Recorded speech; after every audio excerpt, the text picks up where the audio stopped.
All right, begs the question, what is next? Brad alluded to it. We did earlier as well. Monday Night Football is back. And guess what? You can see the game live on WRTV6. We're excited about that. Yesterday, the New York Jets at home taking on the Cleveland Browns. Brownies had no chance. 31-10.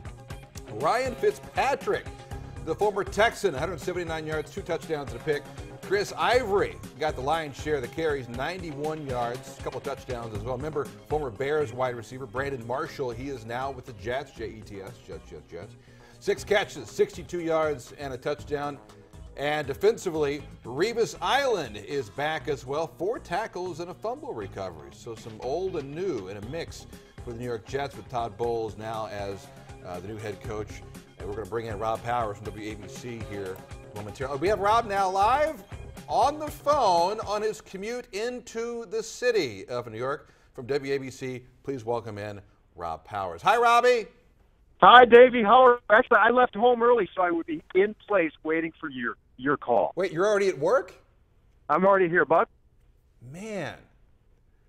Just for you. Anything for you. I appreciate that. Rob, of course, if the name sounds familiar, you're like, Rob, a former employee here at WRTV Channel 6 during the Jim Sorgi days, I believe. And so it's like kind of like a kumbaya moment in many ways.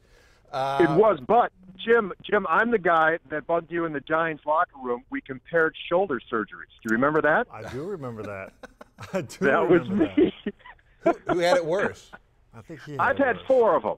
Yeah. What? He had it worse. I've had 4 of them. So I was just kind of comparing notes. And I believe you had they had to kind of open it up and go in on yours, right? Mine was more of a scope thing, so mine wasn't as well serious, but just it wasn't a little as bit scarish. Weakest shoulders ever. Okay, so Robbie, who New York football fans, are they more excited about the Jets being 1-0? Or are they more disappointed that the New York football Giants blew it last night in Dallas? I know Giant fans, I know which way they are leaning right now. I just left a couple of them upstairs. People are up in arms about how that game ended last night. On the other hand, Jet fans are ecstatic with the way their team looked, but even more so, Jet fans just got good news that Antonio Cromartie, his knee is simply sprained. He's week to week. He has not been ruled out for the Monday night game against the Colts. And even better news than that, Lorenzo Malden, who had a really scary-looking injury yesterday during the game, was just released from the hospital this afternoon with a concussion. So good news all around so far for the Jets.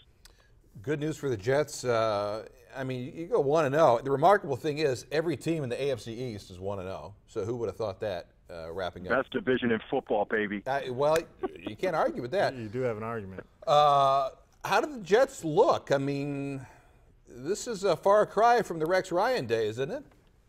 Okay, we need to rein it back just a bit. They played the Cleveland Browns. Oh, that's right. They played the Browns. Yeah, so I'm from Cleveland, so I'm not going to badmouth my Browns. But it was against the Browns, and Josh McCown was knocked out of the game. He only played 1 quarter, and I think through 3 quarters he was the Browns' leading rusher until Manziel took him over. So Manziel ended up being the leading rusher, and McCown was second.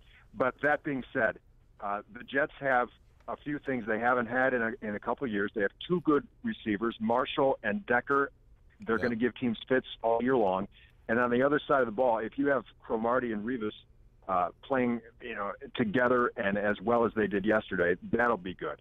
The running game with Ivory, he looks like he's going to have a great year based on 1 game against the Browns defense, but Ivory just looked like a beast yesterday. Hey, Rob, let's talk about you look at the Jets and you look at the team the Colts played yesterday, the Bills.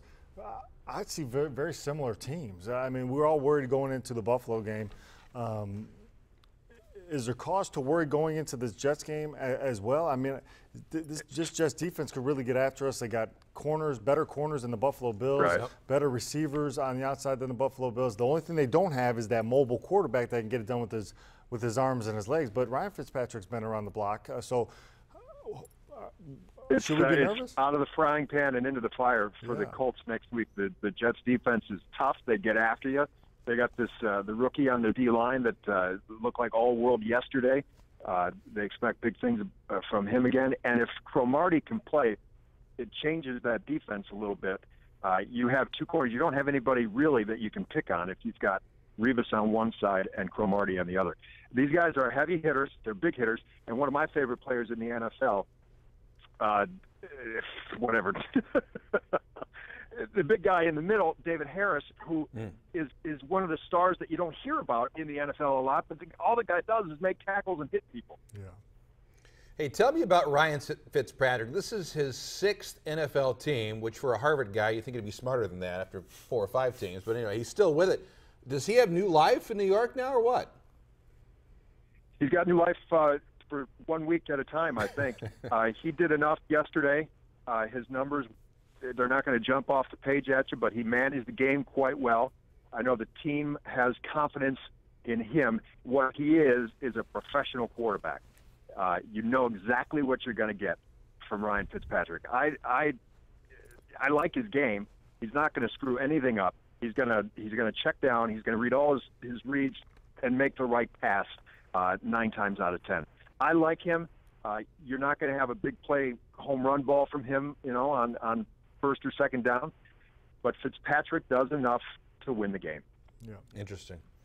Hey, last thing. Tell me about Todd Bowles, obviously the new head coach now of the Jets. A couple years as a defensive coordinator for Bruce Arians out in Arizona, and I love Bruce Arians. Yeah, me too. So if he hires a guy like Todd Bowles, you're thinking, okay, this is a quality hire.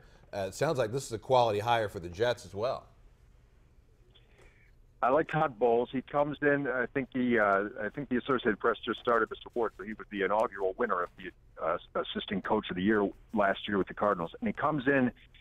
This is a team, a franchise, a fan base that just went through years of Rex Ryan.